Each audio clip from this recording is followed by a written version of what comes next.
This is our second lecture on the chemical vapor deposition of graphene.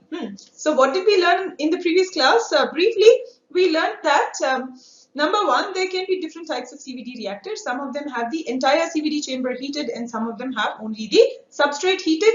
Also, the fact that the flow inside your CVD chamber must always be laminar. And we also learned that there are various parameters that influence the CVD reaction. That basically means that they influence the deposition patterns or the quality of your deposited films. Okay, fine. So now we are going to a little bit elaborate, upon those previous parameters that we have learned. One of them was the most important thing, in fact, is the fluid dynamics. How the fluid flows inside your chamber. What is the pressure inside your chamber? And how does the heated region influence the fluid flow patterns. Okay, so one very important concept in this aspect is what is known as the boundary layer. Okay, what is a boundary layer? Maybe some of you already are aware of it, but I'll briefly describe it again. When you have any fluid, let's say your CVD reactant gases flowing inside your chamber, then very close to the substrate, let's say this is your substrate, and then you have all the gases coming from here, very close to the substrate, what will happen? What will be the velocity of your gases? Zero, because you're now very close to the substrate, and on top of the substrate you're getting your solid particles deposited. So that is where you have the velocity zero. But as you move up, the velocity rapidly increases, and at some point it becomes equal to the velocity or the flow patterns inside your entire chamber. Okay, this little region where you have the fluid velocity rapidly increasing, being zero at the surface, at the substrate level. Also, it depends how large is your substrate. Is your substrate it's just one very small part of your entire tube, or if it is a long substrate throughout your tube. So depending upon all of these factors, you can define this region, which is your boundary layer.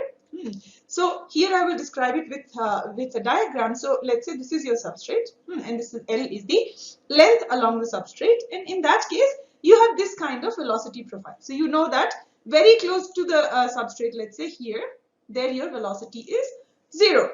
Okay, and then it rapidly increases. So you see, you get a profile like this, and this region, this layer, is known as the boundary layer. It is often described by delta, and this delta equals L divided by square root of your Reynolds number. So Reynolds number we also talked about in the previous lecture. Briefly, let me also mention it one more time. This is rho Vd divided by mu. So rho is the density of your fluid, V is the velocity of your fluid, D in the case of tubes, it's the diameter, otherwise it is the characteristic length that you would take, and mu is the viscosity of your fluid. Okay. Also, the other factor, the delta, is the thickness of the boundary layer. So you can see that this is very strongly influenced by the velocity of the fluid, because velocity influences the Reynolds number. And then the Reynolds number in turn influences, it is inversely proportional, the square root is inversely proportional to the delta. So basically you can now play with all these parameters in order to ensure that you have small or less thickness of the boundary layer. By the way, why do we want the thickness of the boundary layer to be less? Because this is the region where you want the diffusion of your solid particles into the substrate, right? And the boundary layer prevents or at least decreases the rate of diffusion of your solid species which were generated after the pyrolysis of hydrocarbon. This kind of prevents or reduces the rate of the diffusion, and that is why you would like to minimize the boundary layer. This is one more thing that you need to optimize in your CVD chamber. Okay, so now what are the rate limiting steps? Rate limiting steps means what slows your process down, what is the slowest step in your process. Okay, so is it always the diffusion? So since we were talking about the boundary layer, is it always the thickness of the boundary layer that would sort of that would be your rate limiting step, or can there be some other things? It turns out that it depends on your reaction. It depends whether or not, what is more important for you. For example, if there is a certain CVD process where there are complex reactions taking place, inside the gaseous phase. So basically your reactants, maybe there are two gases A and B, they are forming some sort of a compound which is C, and then you're getting that C deposited onto your surface. In that case, here the reaction between A and B is very important to you. Here you need to manage, or you need to optimize the concentration of your reactants and the residence time and all of these things. So in certain cases, that process, the process in the gas phase, can be your rate limiting step. But in the other cases where the gas phase reactions are relatively simple, and they are also thermodynamically favorable at a given temperature, in that case the diffusion can become more important, and there there you need to work on minimizing the boundary layer thickness, for example.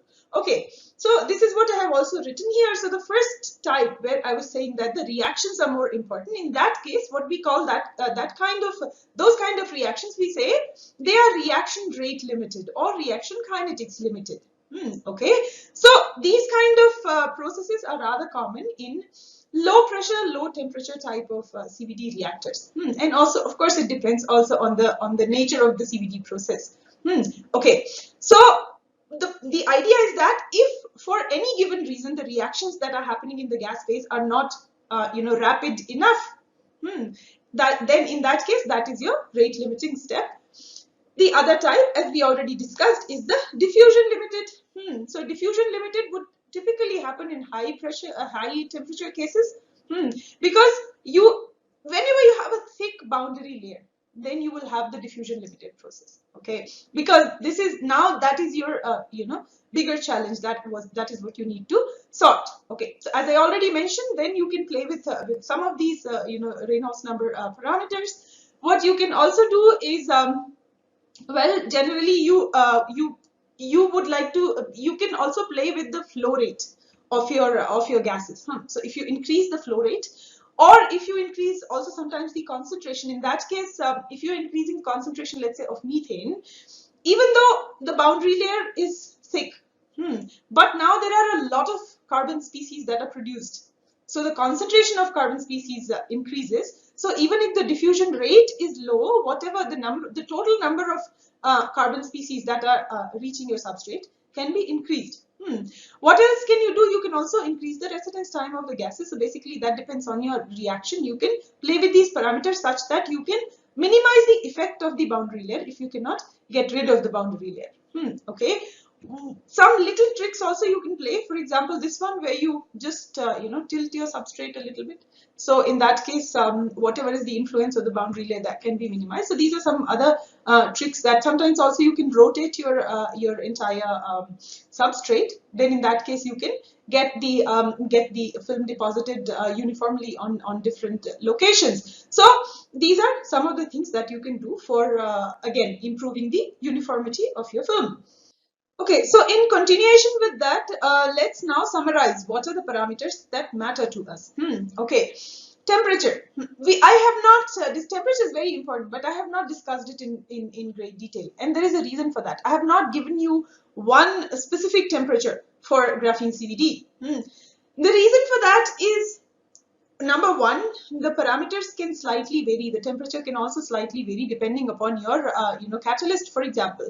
Why? Because different catalysts, different metals have different solubilities or diffusivities of carbon species.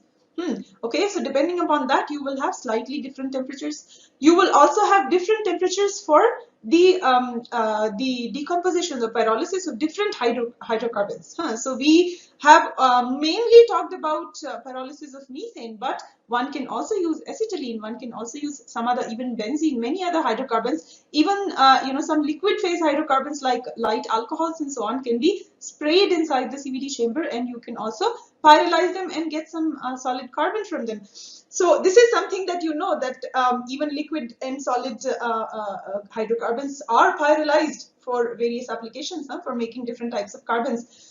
So you can actually have variety of precursor, variety of substrates, and also of course you can optimize all other, like pressure also is something that you can play with, So based on all of these factors, you can often go down, you can reduce your carbon collection temperature. Okay, Typically, I would say the temperature should be above 800. Even 800 for me, I would go for 1000, for example.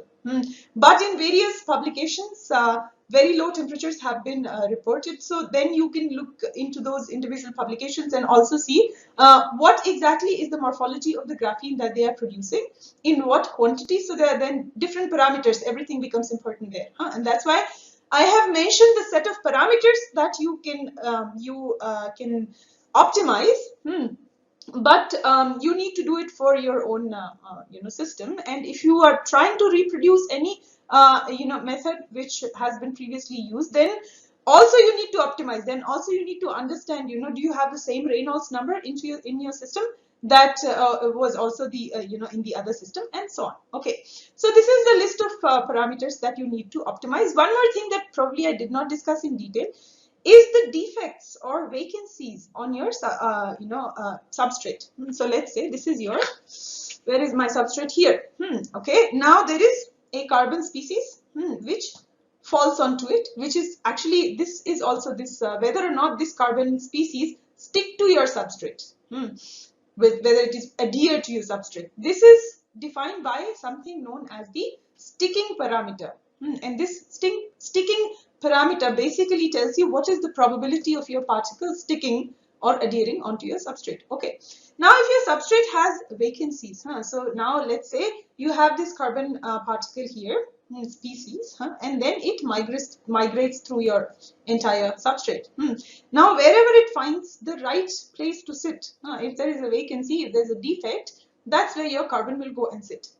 If the vacancy size or the defect size is large enough that multiple carbon atoms or species can sit there, then they will all go there, and then that will definitely nucleate something. Your film might nucleate from there. So you may or may not want that kind of behavior from your carbon species. Sometimes you just want one single extremely thin film. You don't want multiple nucleation points also. And the uniformity of the film in the single layer is more important to you, especially in the case of graphene.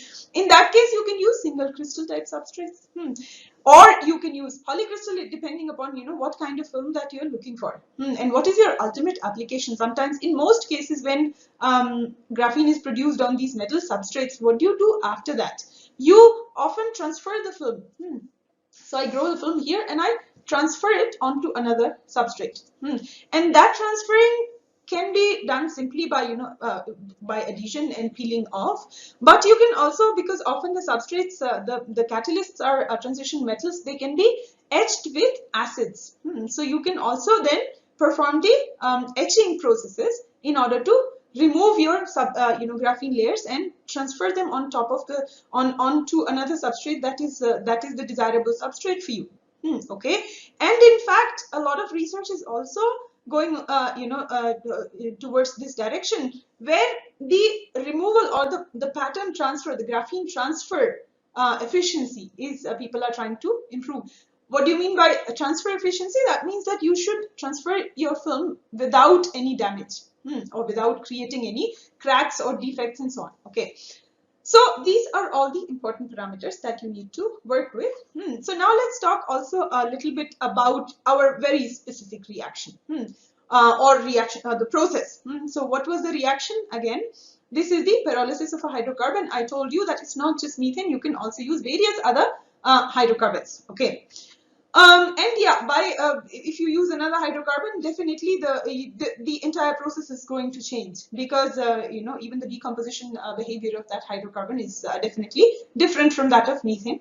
Okay, so this is one thing. One important thing again is that when your methane or any hydrocarbon for that matter is pyrolyzed, what kind of carbon species do you get in that vapor or smoke, whatever you want to call it? So people have done a lot of work in this direction. In fact, it has been also very interesting, not just for the CVD reasons or for depositing films, but also because we know, when in this entire course that we have discussed, that there are certain types of carbon materials that are still very intriguing for scientists, and we are still trying to figure out, oh, why doesn't C2 molecule exist? Does it exist? And if it does, then How short, is it metastable? Is it very short-lived? And these kind of molecules between C2 and C8 have been here and there seen in these kind of what is known as carbon vapors.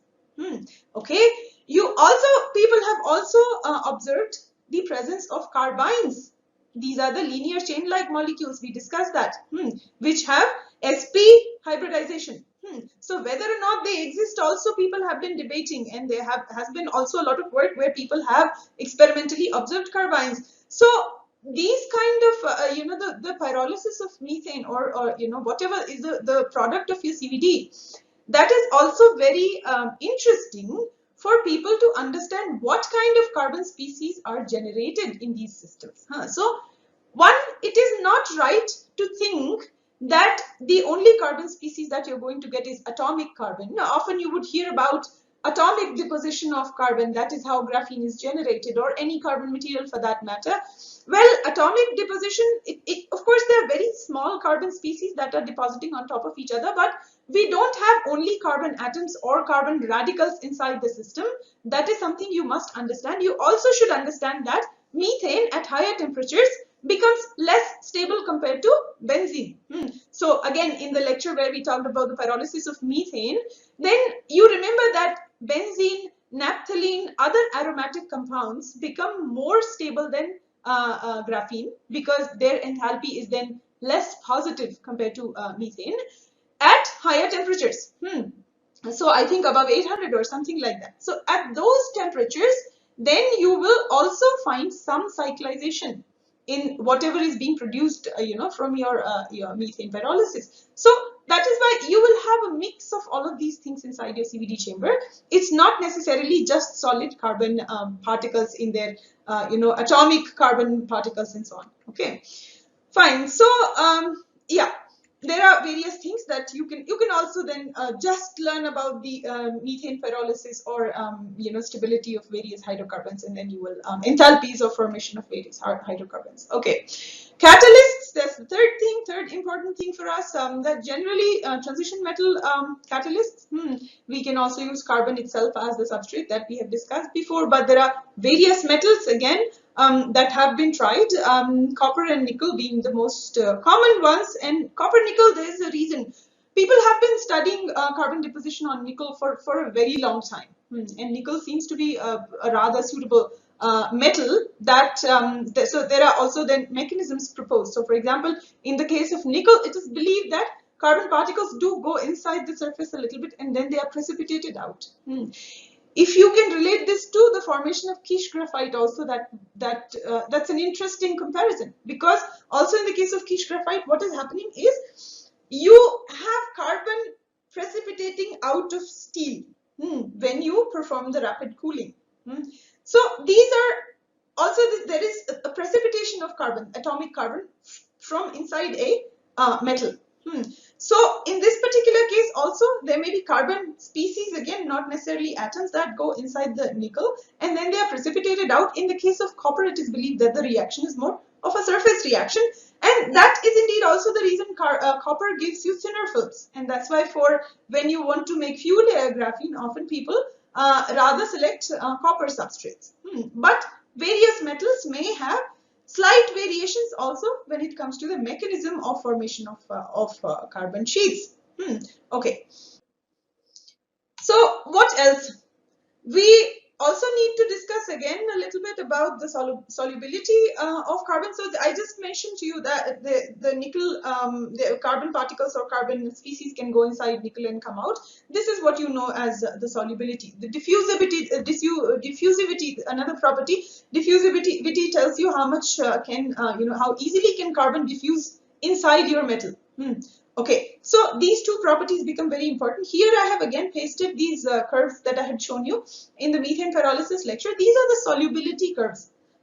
Carbon solubility in gas phase. This is more or less a pattern that you see. Then of course, for different metals, for different temperatures, these curves will vary. They will shift here and there. But this is sort of the profile. This is what you see. what you see, an important thing is that as you change the pressure, how these curves change. And what is this minima, where you see the minima in this curve? For different pressures, again, you see the different values of minima, that is your temperature value. That minima for your specific curve is the best deposition or collection temperature. Okay, C by H here is the ratio of carbon to hydrogen. Okay. Fine, so solubility is important to us, diffusivity is important to us. How can you work with these parameters? You can optimize the deposition temperature according to these kind of curves. Okay, and you can work with the pressure, of course, and then the minima can also shift slightly. Then you can also control the morphology of your film. The film also, the morphology of your substrate film. And that will also make a difference to your solubility. Okay, so these are some values I have taken from this publication. 750 degree centigrade. These are the range for nickel and palladium. You find 10 power minus 9 centimeters square per second. That is the range where you have the solubility. For different metals, it differs, and you can actually have a look at that publication, and then you will find some of these values. I'm sure there are also many more resources where you can find the solubility values for carbon in different metals. Okay, so altogether now we will be discussing about CVD also in the context of carbon nanotube, nanofiber, different nanomaterials. Okay, because CVD has also somehow become, it used to be just a film deposition technique. And even in the context of graphene, we are making films, so we can still call it a film deposition technique. For some other carbon materials, for example, diamond-like carbon, also you use CVD for film deposition. However, CVD also can be used for growing or manufacturing other carbon nanostructures such as nanotubes or nanofibers, also vapor-grown carbon fibers and so on. So this is also something we are going to discuss again. So we will be again coming back to CVD. Okay, but what are the open questions? In general, this is not just valid for this particular lecture, but in general, what are the questions why CVD parameters are still being optimized, and what are the things that will help you optimize your process, or that will help you increase the yield and get better quality films? Okay. What are the limitations that you can overcome? So for example, boundary layer, that makes a lot of difference, and that influences the diffusion.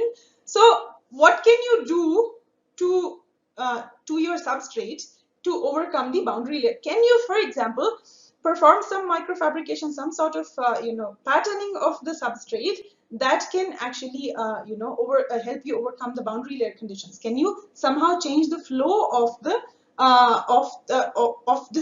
your entire system very close to your substrate by just designing your substrate in such a way, maybe complex geometries, and then overcome the effect of the boundary layer? So that is something maybe you can do, because we just saw that you can tilt the substrate and that helps. So just, can you do something more than just tilting? Okay, can you also, there is when it comes to the mechanism, there is also one interesting question. What should be, when we talk about the solubility of carbon into these metals, these are solid solutions. We are not talking about liquid solution, we are still talking about solid solutions. But there are certain cases where especially when you use copper catalyst, then the temperature of your CVD process or the substrate is pretty much almost equal to the melting point or just below the melting point. So is that process different from what you would have in not liquid, completely solid, or if your CVD temperature is way lower than your melting point? In that case, is there any difference? So that's also one interesting question that can tell us about the mechanism of CVD. Okay. Yeah, another thing is that what is happening in the gas phase and what is happening on top of the catalyst. So this is something, if we know it, then we know a lot about the mechanism of the CVD process. This problem can be addressed. So if you know what are the byproducts of your methane pyrolysis, then you already know what are the things that are happening in the gas phase. That much you know. So you can just collect your exhaust from the CVD. Maybe don't have any substrate, just collect the exhaust. You can have the hot wall reactor. and then you can analyze the exhaust, and sometimes even you will have the tar deposited here and there. So if there is some sort of tar in any furnace where you're processing hydrocarbons, that means there are some light hydrocarbons there, but they were light, but they were not so volatile, they could not go away. So those tars are valuable, collect them and analyze them. So that can also help you understand what is happening in the gas phase, and then, well, what is happening also on your substrate. If you can analyze it using some in situ methods, that will address a lot of questions. So with these questions, I will leave you here. There are various NPTEL lectures on the chemical vapor deposition process itself, and there are many parameters that I have not covered. Also, not just chemical, but also physical vapor deposition and plasma enhanced. And there are various methods of various vapor deposition techniques, and some of these lectures cover those, the entire range of vapor deposition techniques. So that is something I recommend that you read. At the end, I have also, in the beginning, I have mentioned this handbook of CVD. That is also very useful, and I was able to get some information from there. Of course, you can also find your own resources.